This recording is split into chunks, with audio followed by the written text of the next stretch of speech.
Formula One is transitioning to a new technical regulation in 2026.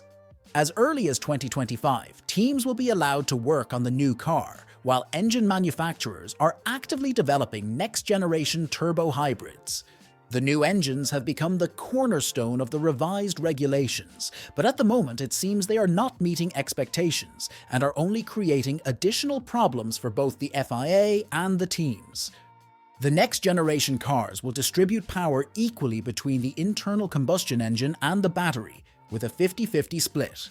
Such a distribution will result in engines working more than ever on recharging the battery, leading to other changes.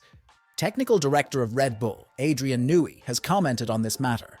He has revealed that effectively turning the ICEs into generators means there could even be the need for weird traits, like needing them to run at full revs through tight corners such as the hairpin in Monaco. It's certainly going to be a strange formula in as much as the engines will be working flat chat as generators just about the whole time. So, the prospect of the engine working hard in the middle of Loyu's hairpin is going to take some getting used to. The unique characteristics of the engine have led to the FIA not yet finalizing regulations regarding other details of the car. They have to tailor chassis rules around the engine and implement active aerodynamics to increase downforce in corners and then reduce drag on straights. Such an approach creates additional complexity and complicates the creation of chassis rules. Adrian Newey agrees with this assessment.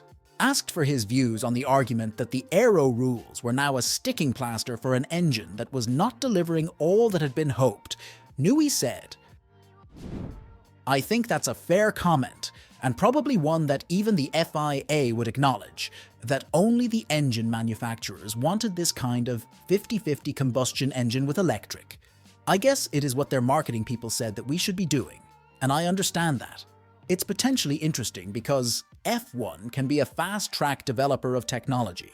The problem potentially on the battery and electric side is the cost currently, certainly of electric motors to F1 standard, plus inverters and batteries. It is very high, but perhaps production techniques in the future will help to bring that down. The other problem is the battery.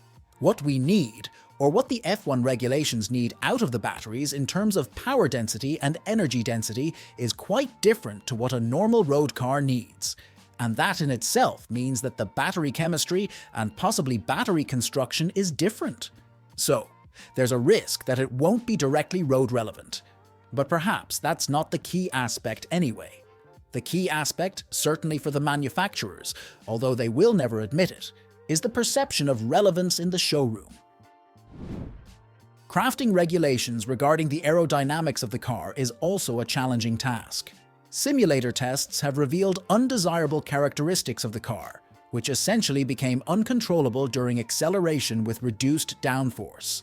Therefore, the FIA is currently focusing on finding a better aerodynamic balance for the car, which is likely to involve increasing movable elements on the front wing to complement what is planned for the rear. Responding to Motorsport's question about how to properly select active aerodynamics, Newey replied as follows. "I think it is going to be difficult.